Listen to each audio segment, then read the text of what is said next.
Hello Internet, and welcome to my live reaction for Blue Exorcist, chapter 118. When we last left our heroes, a bunch of stuff happened. Shiro was able to temporarily get Satan out of his body by slitting his own throat. That Shiemi healed up real fast, because she showed up and, asked Yuri to sacrifice herself, in order to, sever Satan's attachment to, Asya. But Shiro did not let her do that, and so dragged her off into the wilderness, to some hideout Shiro has in the mountains. And on their way there, Yuri died, of post-birth weakness and just general being out in the elements, and she died. And right at that point, Shiro got attacked by a Yeti. And now he's letting himself die, and it's kind of where we left off last time. Also, Rin and Yukio got their names, so that's something. So anyway, let's jump right on into chapter 118. We open right where we left off, with Shiro dying, bloodied up on the snow. I'm cold. I'll just die here like this. Close together? Chapter 118, SSC 2317I.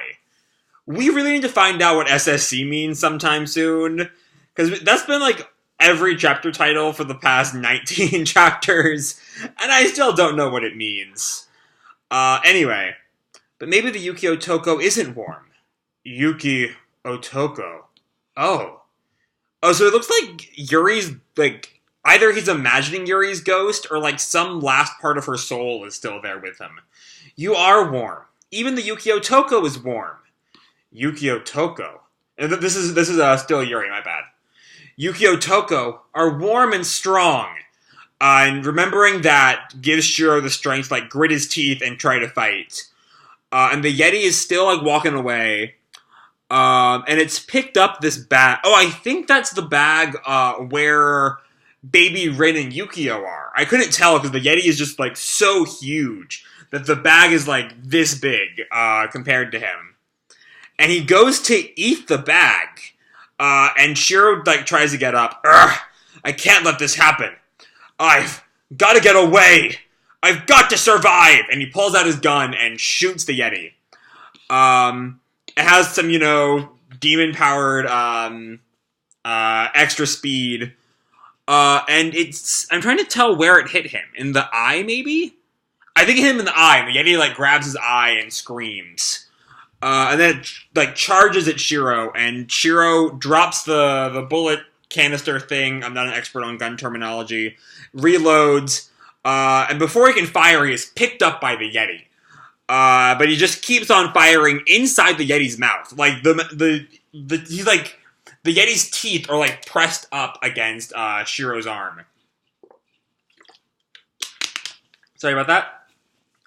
On Akafumu, Makaya Rayasavaha, Mahakara, release crematory. And I guess the bullet was housing this gigantic flame demon that erupts from inside the Yeti's mouth and, like, tears him apart from the inside. And the Yeti, like, burns to a crisp. Drops Shiro. He's, on the ground, blood coming out of his face. And he picks himself up and walks over to the bag where the twins are. We can hear the twins crying from inside the bag. And he looks down at them.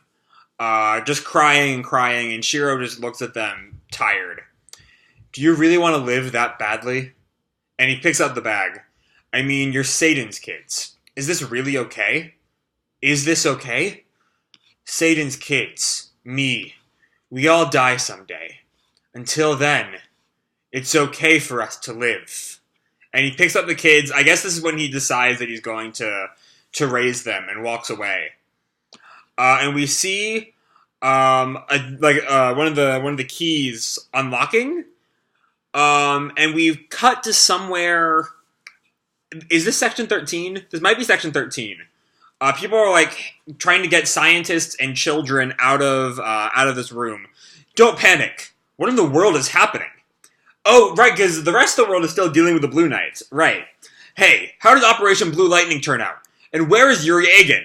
Oh, this is one of Yuri's friends. Okay, I had forgotten about him. Out of my way. How should I know? And someone comes up to the friend whose name I can't remember. The operation was a failure. Exorcists and researchers are bursting into flame, and they set the deep areas of the section on fire. The witch summons Satan. Witch? She must be controlling Satan to get revenge. Damn it! He runs past the fleeing researchers. Hey, it's dangerous down there. Don't go. And we see a pair of burnt up feet that I'm going to guess belong to Lucifer, that then transform into a pair of shoes. Or maybe it's one guy with burnt up feet, and then another person in the same area wearing shoes. Yeah, it's definitely Lucifer, and I think that's the guy from the Grigori Agency who's with Shiemi right now, whose name is escaping me once again. Anyway, Lucifer, who's just like a burnt up corpse at this point. The research here is over. Father disappeared and left destruction in his wake, and his knee snaps and he falls over. Lucifer! I don't even feel pain anymore. And his whole body starts to glow. Just emptiness. We check back in with a friend. This is bad. Excuse me. He's like a scientist, hunched over, shuffling out of, trying to get out of Section 13. Where is the operation occurring? Where is Yuri? And the guy just, keeps on walking, can't even hear him. Damn it. It's too dangerous to go any further. Yuri, Shiro, Jenny, are you alright? The bird? Huh? And this, child, walks up to him. And, I'm trying to figure out what exactly is going on here. So it seems like this child says, the bird? Huh? The same taste as the number machine? I mean, these are definitely the Section 13 test subjects, but I can't really make out what this kid's talking about. And neither can the friend, whose name I still can't remember. Why are so many children here? Who's taking care of you? And the children kind of ah ha ha, this is the bird? And just then, I'm guessing that's the flash from Lucifer. The friend is not facing the light, but it's still causing stagger a little bit. All the kids have to turn away from the light. Wah! It's too bright! Wah! Then he turns around to try to make out what's going on with the light. What's this light coming from? Something's wrong. Wah! Wah! My eyes hurt. Everyone, you gotta run. Go on. The bird? I don't wanna. They keep talking about the bird, the bird, the bird. I don't know what that's about. What's going on? What is this place? And he grabs someone who looks like. Oh no, he grabs an adult test subject. Right. Oh, I have a feeling this is Arthur. Maybe. Hey, the guy who might be Arthur is walking towards the light. Hey, what are you doing? It's dangerous that way. Pretty. It shines like it's special. I want to be like that too. What are you? And he grabs the subject. Pull yourself together. You'll die. If I die, I can be part of it. It's okay. Because you already are special. You yourself are light. Or maybe this is not Arthur, but the specific subject that Lucifer takes over that's now running the Illuminati. I think that makes more sense. Every child is special. So, please stop. I'm begging you. It looks like now Lucifer is floating and approaching Yuri's friend and the future Lucifer vessel and all the children. Some are young children. Everyone at section did their best for you. Please, have mercy. And Lucifer, he seems to have lost all sense of compassion. Why? The light that gave me hope is gone. In that case, I will create an equal and fair world. A gentle world.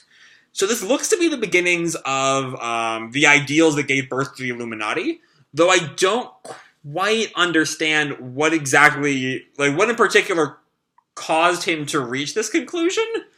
What just happened that made him want to create this equal and fair world?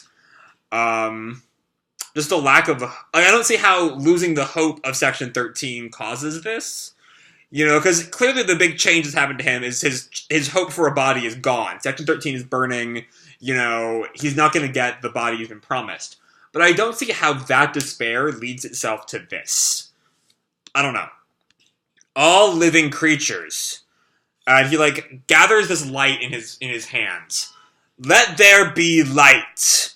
He just shines all the brighter. And the Grigori Agency guy, like Jerome, I think is his name, like conjures up these plants to protect him. Run! And like Yuri's friend tries to get all the subjects away. Wah! And he grabs the older subject to try to protect him. And he explodes. Just like catches, like not even catches fire, just like explodes. And the older subject, it just looks confused at his death. That child.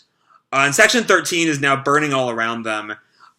Lucifer's explosion is just doing even more damage to the place. Yeah, it's catching up! And is burning more and more, is starting to catch the people who are fleeing. And Lucifer, now he has this kind of black ball in his hands. No. There while a duck. And the black ball kind of expands. And out forms 3 keys. Samael. Oh, and now Mephisto is here. Try to put a stop to this, I guess. That's far enough, big brother. My poor little brother. This won't last more than 20 seconds. But 20 seconds is enough. And someone is, like, being flown in on Mephisto's bat. I think that's Shiemi Haza. Yeah, like, drop kicks Lucifer. Or no, she more like just jumps onto his chest. Lucifer, no more. A Nephilim? Hold on. What a Nephilim? I feel like we've had the term Nephilim before. I'm trying to remember exactly what it means. Let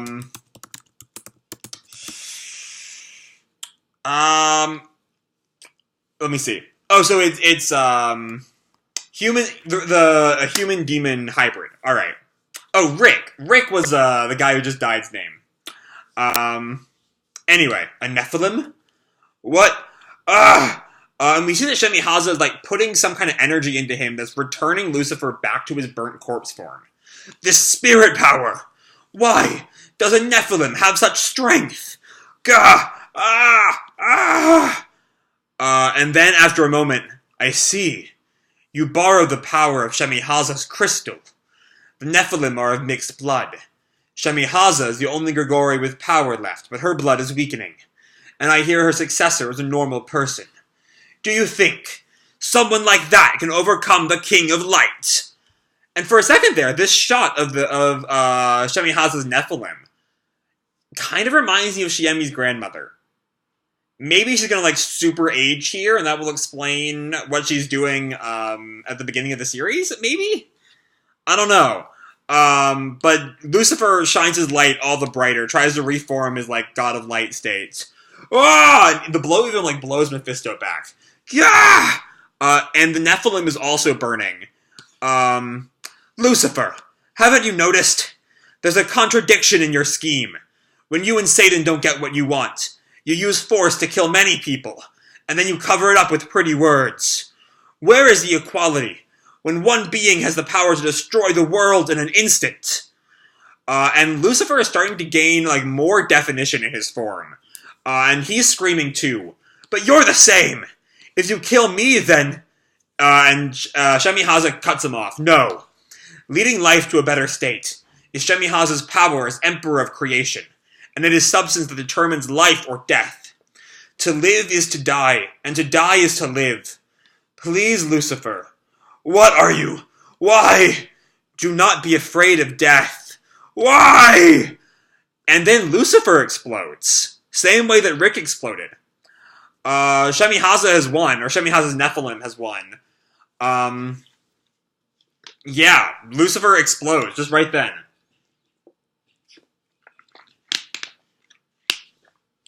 Mephisto kind of like catches fire for a moment, but it does not seem to faze him. The Nephilim like coughs up blood. She's not doing too hot. You did your duty well. The long night has ended. And as Shiro walks in the mountains, with the babies and seemingly carrying Yuri's corpse behind him. He sees a bright light in the distance. Next chapter hits March 3rd. Okay, so a lot of questions to be raised here. So when exactly does Lucifer get his current body? Because my first thought is that it's the guy that like walks towards Lucifer when the light first starts, right? But Lucifer's destroyed by it before he can take over that guy's body. So I don't think that's accurate. Yeah, let's see. Beyond that, the chapter, it's a lot of fun. It seems to be finally wrapping up the Blue Knight. SSC, maybe next chapter is the end of SSC. And then we'll be back in the present time by 120. When's that, April? By April. Yeah, I don't know. Let me see. Shiro's fight with the Yeti is fun. It's pretty short. It doesn't really take up that much time. It doesn't really need to. It's just kind of Shiro finding his will to live through protecting Rin and Yukio, which becomes his main goal. As we see in that final moment of this, and the best moment of this scene, probably of this chapter, if I'm being honest. His, like, discussion talking at Rin and Yukio. I mean, you're Satan's kids. Is this really okay? Is this okay? Satan's kids, me, we all die someday. Until then, it's okay for us to live. You know, his like, decision to, through it all, he's gonna, like, make sure these kids get to live. Which, from a emotional character standpoint, is really all we need to get to the beginning of the series, Shiro. We still do need to see Shiro become Paladin. Because we've set up this, you know, he's an exile, he's a fugitive from the True Cross, we do need to see that get revoked so he can be Paladin by beginning of the series. But beyond that, we're basically done with Shiro. Or everything that we need Shiro to have done in this flashback. Trying to think of, like, what all else there is to do in this flashback. Like, Lucifer we need to find out how Lucifer got his new body eventually. But that doesn't necessarily need to be now. Because this is really a flashback about the Blue Knight, about Yuri and Shiro, about Rin and Yukio's birth. And Lucifer only, like, tangentially relates to that. So that little tidbit can come later, I think. And then, yeah, I think the last thing to bring up is the Nephilim. Who I don't think is maybe the Shemihaza we saw last chapter. Or at least a Nephilim taking Shemihaza's power, because Lucifer seems to say that this is not the Shemihaza on the Grigori, but she sure does look like her when she arrives. But as the fight goes on, she seems to age and look more and more like Shiemi's grandmother. So my theory is that this Nephilim retires, whether or not she is Shemihaza or not is a whole thing that I'm not sure about, but she then becomes Shiemi's grandmother, and that's why the Grigori Agency is interested in Shiemi now. Or I guess Shiemi's mother would already be born, and Shiemi herself would be about to be born by this point, but you know what I mean. Retires off to the garden and the store and whatever.